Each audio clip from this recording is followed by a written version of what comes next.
So ito na guys, ang ating crispy fried pork chop. Diba? Perfect pang pulutan, perfect pang ulam.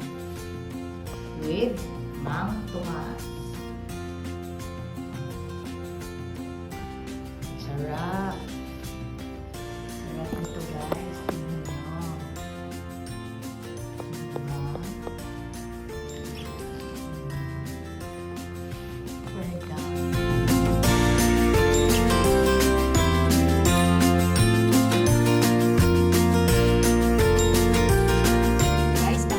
Tayo ng crispy fried pork chop. So, ganito ako magluto. So, ang ating pork chop, 4 na piraso.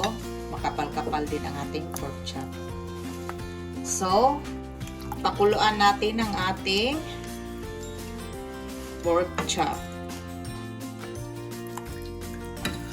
Okay.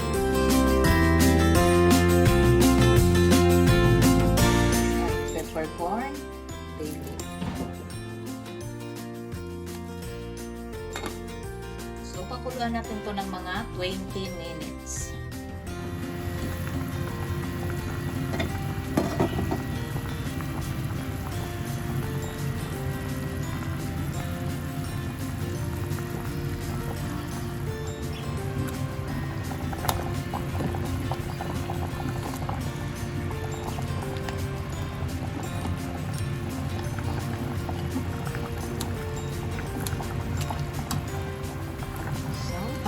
Na.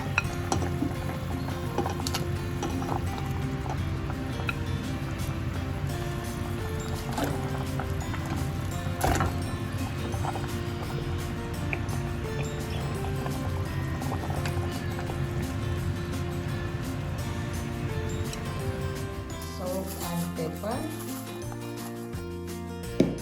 Garlic powder. Let's add our Kalamansi juice. Kung wala kayong kalamansi, lemon, okay lang ang lemon.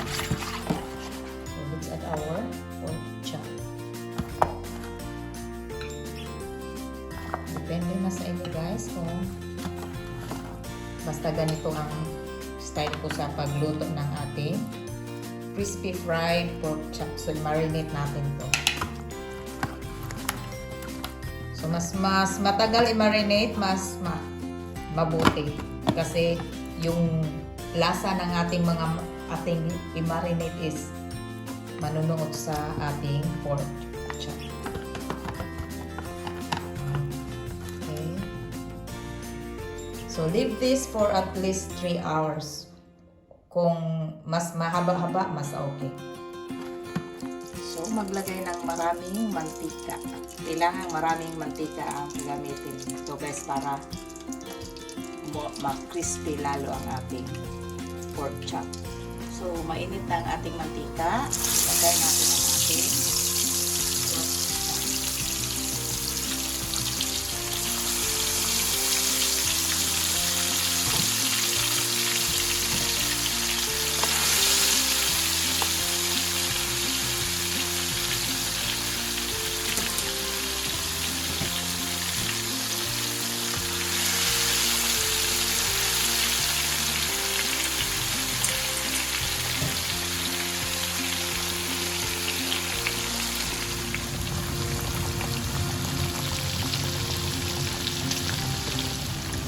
I-flip natin guys.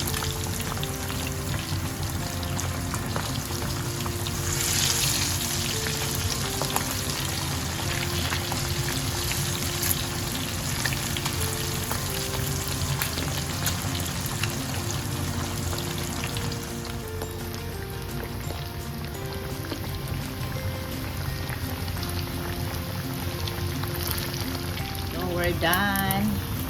Tingnan nyo.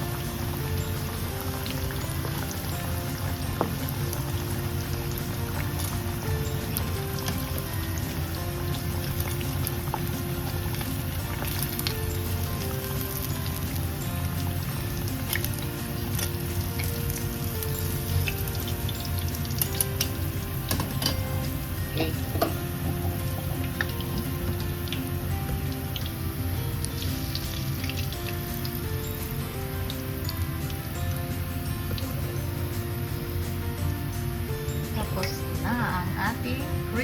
fried pork chop. Yummy!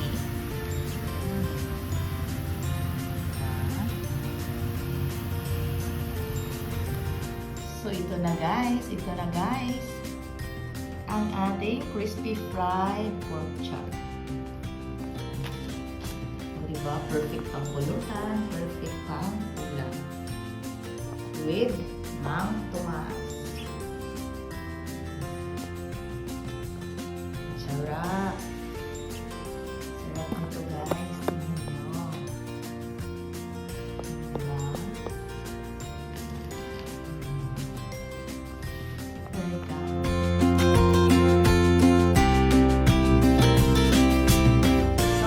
Ang ating recipe for today na crispy fried pork chop.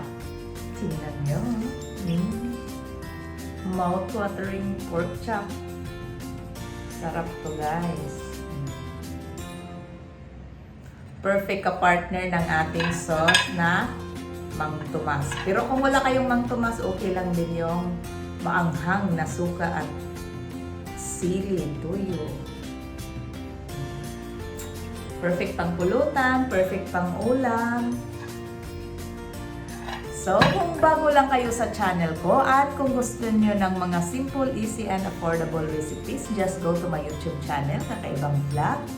Don't forget to like, comment, and share. And please hit the notification bell para updated kayo sa ating next na video.